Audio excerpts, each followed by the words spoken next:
한 작은 목공소에서 일하는 목수가 있었습니다. 그는 자신의 작은 목공소에서 나무를 가지고 멋진 침대를 만들고 있었습니다. 그가 열심히 일을 하고 있을 때 마침 그곳을 지나던 한 나그네가 그 분에게 물었습니다. 지금 여기에서는 몇 사람이 일을 하고 있습니까? 이렇게 물어봤더니 그 목수가 대답을 합니다. 2사람이 일합니다. 그래서 그 사람이 주위를 둘러봤지만은 그 목수 외에 다른 분은 보이지 않았습니다. 그래서 어리둥절해하고 있는 이 분에게 목수가 다시 이렇게 말을 합니다. 하나님과 제가 여기서 일합니다. 하나님은 나무를 만드시고 저는 침대를 만듭니다.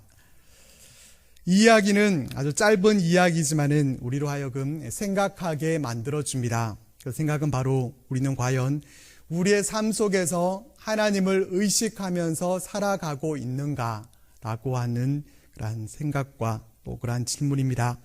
어떻습니까? 우리는 그 목수와 같이 우리 인생 가운데 하나님께서 우리 삶 가운데 늘 임재하시고 또 함께 하신다는 그 사실을 의식하면서 우리는 살아가고 있습니까? 오늘 본문 말씀은 하나님의 교회를 운반하던 때 있었던 사건을 기록하고 있습니다. 이스라엘은 이제 다윗이 왕으로 즉위를 하고 여러 가지 일들이 잘 갖춰져 가고 있는 그러한 때였습니다. 나라가 안정되어 가고 또 이스라엘의 관심도 하나님께로 향하고 있는 그러한 때였습니다.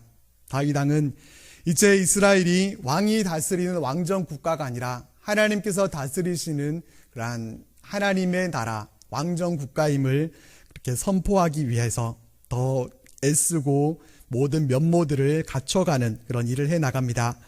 그 가운데 하나가 하나님의 임재 상징이 되는 하나님의 교회를 모셔오는 곳, 새 도읍지인 예루살렘으로 모셔오는 것이었습니다. 이 일을 결정함에 있어서 본문 말씀 앞에 있는 1절 말씀을 보면은 다윗이 천부장과 백부장 곧 모든 지휘관과 더불어 의논하고 라는 말씀을 볼 수가 있습니다. 의논했다라는 말이 보여주는 것은 다윗은 그 시대의 다른 왕들처럼 자신의 그 절대 권력을 가지고 마음대로 하지 않았다는 것입니다. 그런 백성들의 진정한 통치자는 자신이 아니라 오직 하나님이시다라는 사실을 그가 인정하면서 백성들의 지도자와 함께 오랜 세월 동안 방치되어 있던 그 교회를 어떻게 모셔올 것인가 거기에 대해서 의논을 합니다. 의논하고 백성들이 이를 좋게 여기니까 이제 온 백성들을 불러 모아서 기럇 여아림에서 하나님의 교회를 모셔오려고 합니다. 하나님의 교회가 기럇 여아림에 있게 된 그 상황에 대해서는 잘 아시리라고 생각이 됩니다. 하나님의 교회가 빼앗겼기 때문입니다. 블레셋과의 전쟁이 있었을 때 하나님의 교회를 모셔오면은 이길 거라고 생각하고 전쟁터에서 교회를 모셔왔지만은 결국은 패전하고 교회를 빼앗기고 말았습니다. 교회를 빼앗아간 블레셋은 그러나 하나님의 재앙으로 인해서 이 교회를 더 이상 감당하지 못하고 벳세메스로 보내게 되죠. 그리고 벳세메스에서는 또 그 주민들이 하나님의 교회가 그 안에 무엇이 들었는가 그렇게 궁금해하면서 여러 번 까닭에 많은 사람들이 죽게 되는 일이 발생합니다. 그 일로 인해서 벳세메스 사람들은 하나님의 교회를 두려워하게 됐고 결국은 기럇 여아림으로 보내지게 됩니다. 그리고 기럇 여아림에 있는 아비나답의 집에서 약 20년이라는 세월 동안 그곳에 계속해서 머물러 있게 됐습니다. 20년이라는 시간, 이 시간은 기억력이 흐려지고 또 마음이 무뎌지게 충분한 그러한 시간입니다. 언약궤는 아비나답의 집에서 오랫동안 방치되어 있으면서 사람들의 기억 속에서 점차 흐려져 갔습니다. 10년이 지나도록 하나님의 언약궤가 어떻게 되었는지 별로 궁금하지 않았습니다. 10수년 정도 지나니까 교회가 어디에 있는지 관심도 없을 뿐만 아니라 기억조차 잘 나지 않는 그런 사람들도 있었습니다.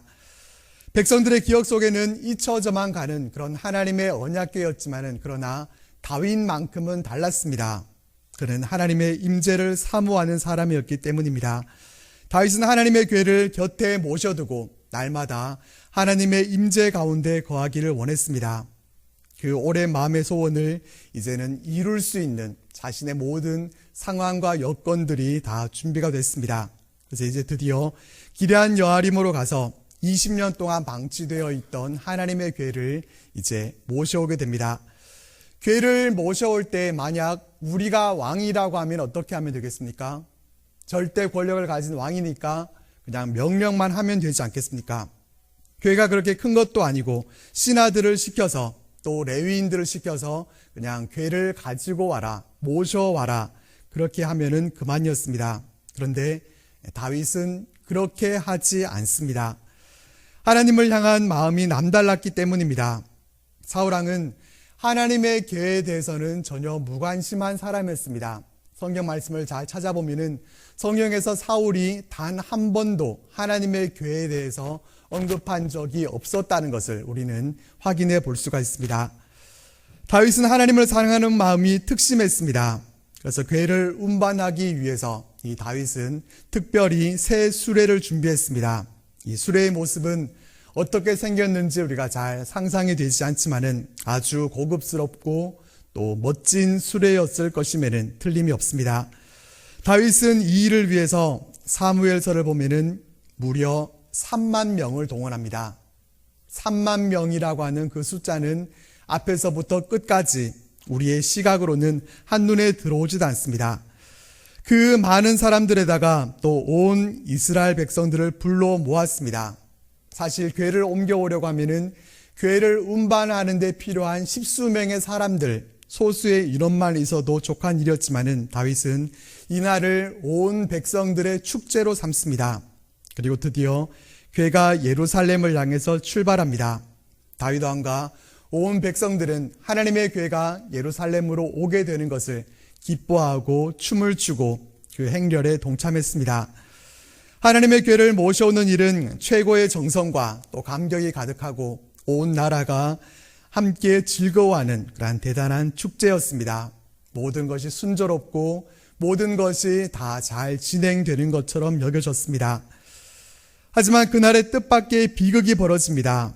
그 행렬이 기돈의 타작마당에 이르르게 됐을 때 언약궤를 실은 수레를 끌고 가던 소들이 갑자기 뛰면서 난리를 치기 시작했습니다. 그러자 수레에 실려있던 언약궤가 흔들리게 됐고 그 수레를 몰았던 두 사람 중에 한 사람, 이 우사라고 하는 사람이 하나님의 궤가 떨어질까 걱정이 돼서 손을 펴서 궤를 붙들게 됩니다. 그런데 그 순간에 하나님은 그것을 보고 진노하셔서 그를 치셨고 그 결과 이 우사라는 사람은 그곳에서 죽고 말았습니다. 우사가 언약궤를 붙잡은 것은 그것을 보호하기 위한 의도에서 그렇게 한 것이 분명한 사실인데 하나님은 오히려 이 우사에게 잘했다고 칭찬해 주신 것이 아니라 진노하셨습니다. 두말할 것도 없이 이것은 그 자리에 모였던 수많은 사람들에게 너무나도 충격적인 일이었습니다.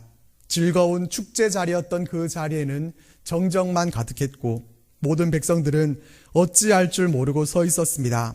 행렬도 축제도 모든 것이 그 자리에 다 멈춰서 버렸습니다.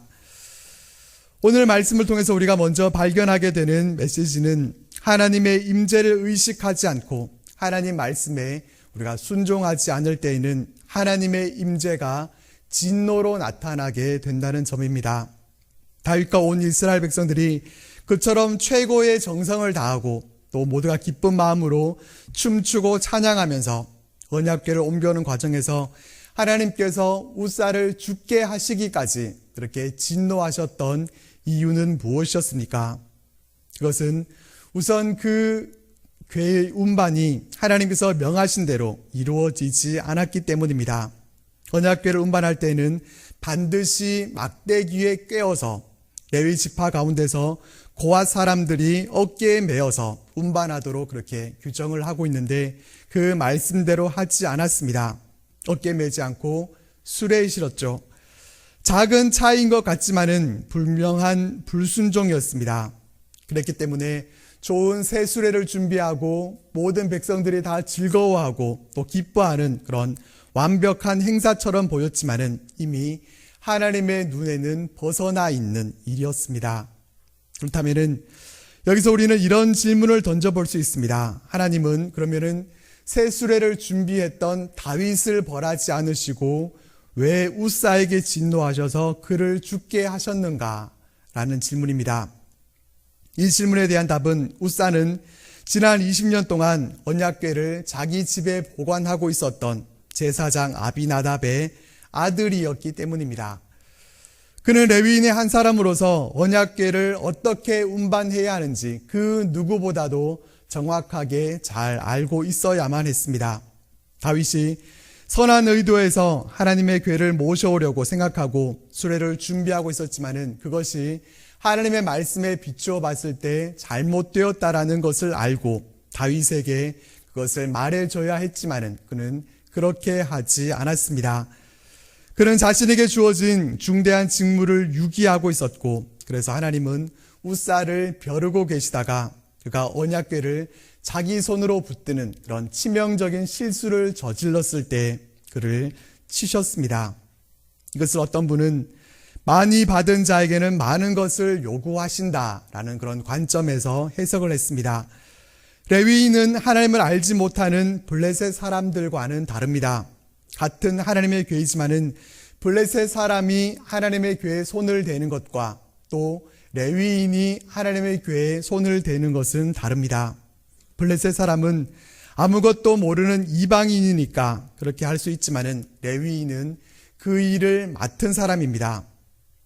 많이 받은 자이고 전문가입니다.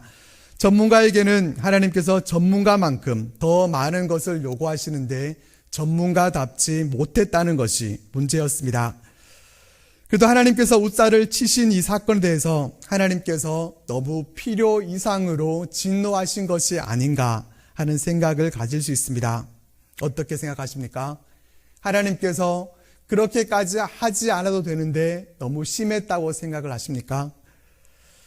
그러나 또 다른 관점에서 본다면은 다윗 왕이나 그 자리에 있었던 모든 백성들에게까지 손을 대지 않으시고 오직 우사 한 사람만 치신 것은 오히려 하나님께서 한 사람을 통해서 깨닫게만 하시고 모든 사람들에게는 진노하지 않으신 그런 관대한 처사였다. 이렇게 생각해 볼 수도 있습니다.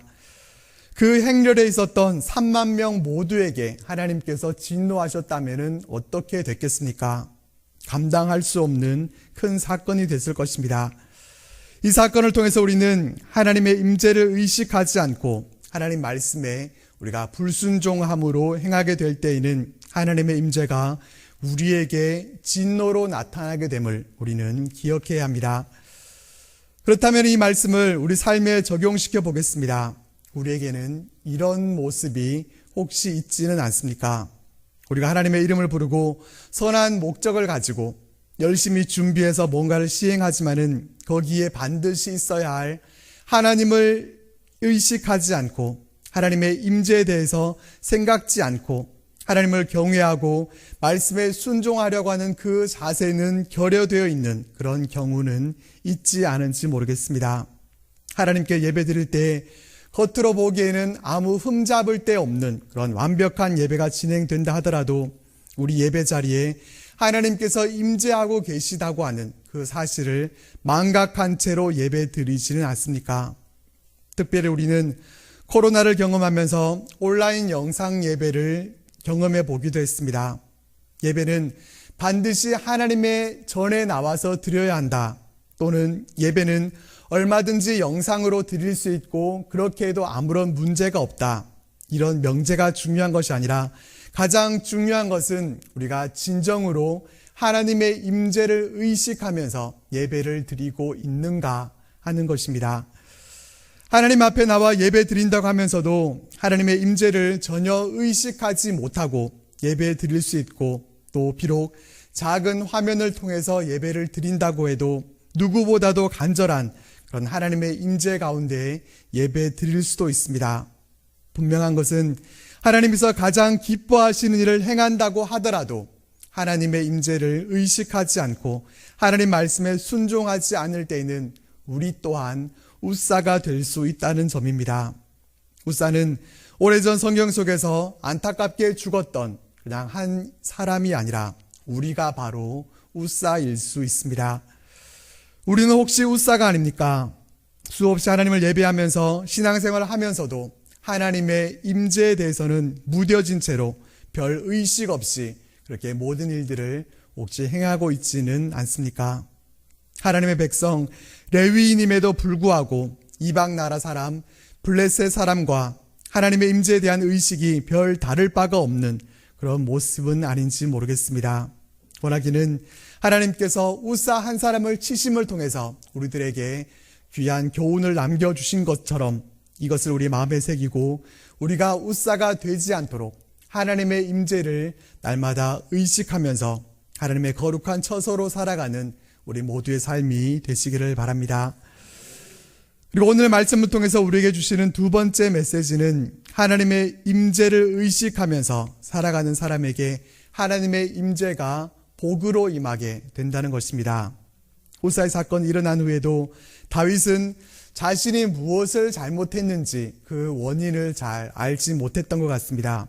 그래서 아마도 지금 계속해서 하나님의 궤를 운반하는 일을 하게 되면은 더 큰 진노를 입을지 모른다 생각하고 그날의 언약궤를 옮겨오기로 했던 그 일을 포기하게 됩니다. 그리고 궤를 가드 사람 오벳에돔의 집에 임시로 모셨습니다. 여기서 이 가드라고 하는 곳은 블레셋의 성읍, 가드가 아니라 이스라엘의 영토 중에서 특별히 레위인 중에서도 고아 자손들에게 할당되었던 가드 림몬이라는 그러한 동네를 가리키는 말입니다. 그러니까 오벳에돔이라는 사람은 레위 지파 사람 중에서도 그는 고아 자손이었을 것이고 그렇다면은 궤를 맡아서 모시는 일에 있어서도 적합한 그런 사람이기도 했습니다. 그래서 오벳에돔의 집으로 언약궤가 다시 옮겨지게 되는데 오벳에돔의 심정은 과연 어떠했겠습니까? 당연히 많은 두려움이 있었을 것입니다. 궤가 블레셋 진영에 있었을 때도 그때 또 큰 재앙이 임했었고 베세메스에서도 또 우사의 사건도 있었기 때문에 하나님의 궤를 자신의 집으로 모셔오는 것에 대해서 두려움이 있고 할 수만 있다면 피하고 싶은 그런 마음이 없지 않았을 것입니다. 어쨌든 오벳에돔은 하나님의 궤를 자신의 집으로 모시고 살아갑니다. 한 달이 지나가고 또 두 달이 지나갑니다. 세 달이 지나갑니다. 하지만 뜻밖에도 하나님의 궤가 석 달 동안 그 집에 있는 동안에 그곳에 재앙이 임했던 것이 아니라 그의 집과 그의 모든 소유에 복을 주셨다라고 성경은 말씀해 주고 있습니다. 단지 오벳에돔이 하나님의 언약궤를 자신의 집에 모시고 있었다라는 그 이유 때문에 복을 받았겠습니까? 재앙이 임할지도 모르는 궤를 모시고 있는 그 용기가 가상해서 하나님께서 그에게 그냥 복을 주셨겠습니까? 성경을 보면은 무조건 궤를 곁에서 모시고 있다고 해서 복을 받는 것은 아니라는 것을 확인해 볼 수 있습니다. 사무엘상 4장을 보면은 엘리 제사장의 두 아들 홈니와 비느하스가 블레셋과의 전쟁 때 하나님의 궤를 자신들 곁에 모시고 있었습니다. 하지만 어떻게 됐습니까? 하나님의 궤가 그들을 보호해 주시지도 않았고 궤는 빼앗기고 그들은 죽임을 당하고 말았습니다.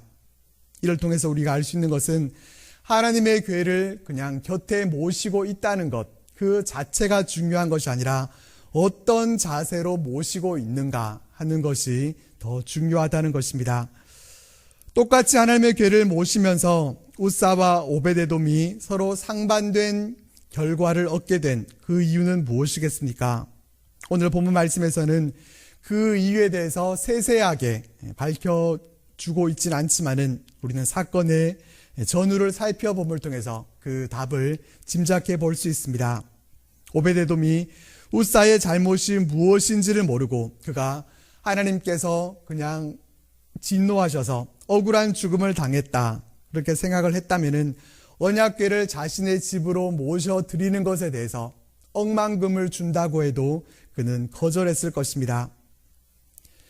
하지만 오벳에돔은 우사가 이유 없이 억울하게 죽었다고 생각한 것이 아니라 우사가 죽었던 것은 그가 레위인으로서의 책임을 다하지 못했기 때문이었다 그렇게 생각을 하고 그는 더욱 조심하는 자세로 하나님의 궤를 모셨을 것입니다. 그는 궤를 볼 때마다 경외심을 갖고 우사와 같은 그러한 실수를 범하지 않기 위해서 조심하고 또 조심했을 것이고 그는 늘 하나님의 임재를 의식하면서 살아갔을 것임에 틀림없습니다. 만약에 우리 집에다가 하나님의 궤를 모시고 있다고 상상해 보면 어떨 것 같습니까?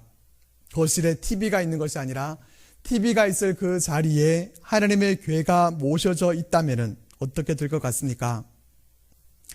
사람마다 다를지는 모르겠지만은 정상적인 사람이라면은 그 앞에서는 걸음걸이마저도 아마 조심할 것입니다.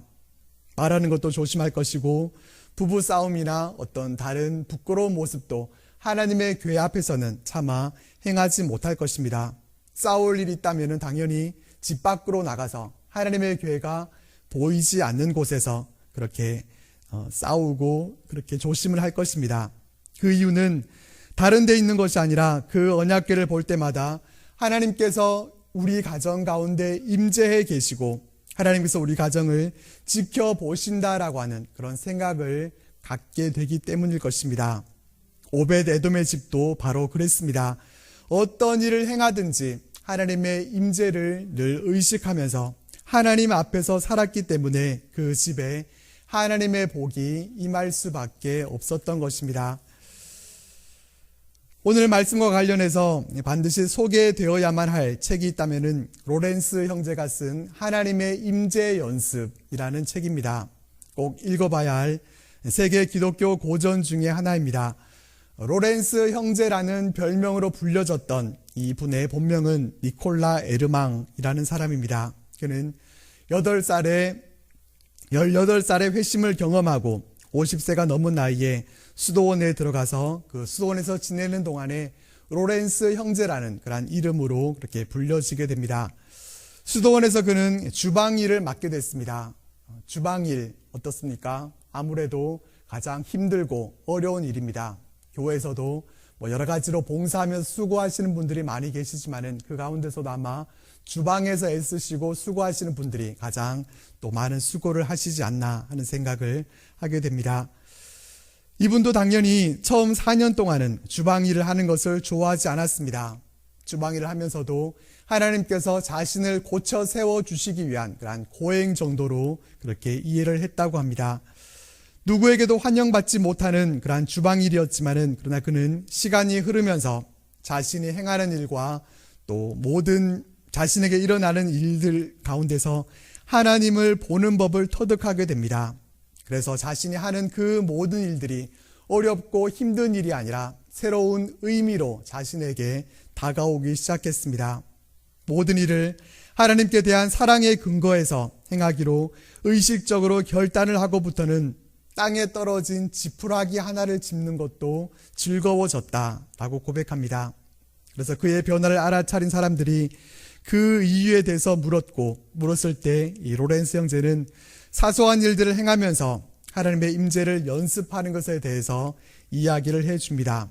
어떤 특별한 비결이 있는 것이 아니라 자기 일을 하면서 그죠? 하나님이 어떤 분이신가 하나님을 기억하면 된다고 말합니다.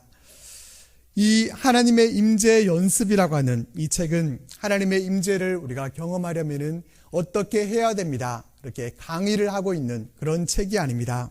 이분이 그런 의도로 집필을 한 것이 아니라 수도 원장과 이 로렌스 형제가 나눴던 대화, 또 주고받았던 편지, 또 원고 이런 것들을 모아서 책으로 펴낸 것입니다.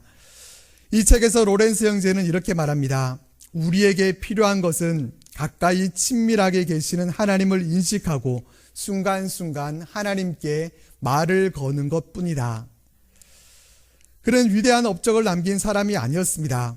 그저 자신이 어떤 일을 하든지 일상의 그 삶 속에서 하나님을 의식하면서 매 순간마다 하나님과 대화하면서 그렇게 살았습니다. 그런 그에게 하나님은 복을 주셨습니다. 그래서 주방을 담당하던 그가 높은 자리로 승진해서 올라가고 소유가 늘어서 부자가 되고 좋은 집에서 살게 되는 그런 복이 아니라 하나님을 가까이 하는 자가 누리는 하늘의 평강과 영적인 복을 누구보다도 풍성히 누리는 그런 사람이 됐고 또 300년도 더 지난 지금 이때까지도 우리들에게 영적인 묵직한 영향력을 끼치는 그런 복받은 자가 되었습니다. 우리도 이와 같이 하나님의 임재 가운데 살아가는 그러한 우리의 삶이 되었으면 좋겠습니다. 우리 일상에서 하나님의 임재를 의식하면서 하나님과 동행하면서 살아간다면 오벳에돔의 집에 임했던 귀한 하늘의 복이 우리의 삶 가운데도 동일하게 임하게 될 줄로 믿습니다. 말씀을 정리하겠습니다. 오늘 본문 말씀에는 하나님의 임재의 상징이 되는 언약궤를 옮기는 사건 속에서 두 사람에게 임했던 대조적인 모습을 우리는 보게 됩니다. 한 사람은 죽음을 맞이했고 또 한 사람에게는 그 집과 모든 소유가 복을 받았다. 성경은 말씀해 주고 있습니다. 하나님의 임재를 의식하며 살아가는지 그렇지 못한지 여부에 따라서 그 결과는 아주 판이하게 달라질 수 있음을 오늘 말씀을 통해서 우리는 교훈받게 됩니다. 하나님의 임재를 의식하는지 그렇지 않은지 여부에 따라서 우리는 우사가 될 수도 있고 오벳에돔이 될 수도 있습니다. 우리는 하나님의 임재 가운데 예배 드리고 있습니까? 하나님께 우리가 예배 드릴 때 중요한 것은 어느 곳에서 예배 드리는지 장소나 다른 어떠한 것이 아니라 하나님의 임재 가운데 우리가 나아가느냐, 의식조차 하지 못하느냐 하는 것입니다. 하나님의 임재는 우리 인간들이 인위적으로 만들어낼 수 없습니다. 우리가 할 수 있는 것이 아닙니다. 우리가 하나님의 얼굴을 구하고 우리의 마음을 다하고 하나님의 임재를 우리가 사모하면서 나아갈 때 하나님은 우리 가운데 충만하게 임재해 주실 것입니다. 하나님의 임재 가운데 예배드리는 우리들이 되고 어떤 순간에서든지 하나님의 임재를 늘 의식하면서 하나님의 하나님 되심과 하나님 한 분만으로 늘 만족하게 되는 복된 하나님의 자녀들로 살아갈 수 있기를 바랍니다.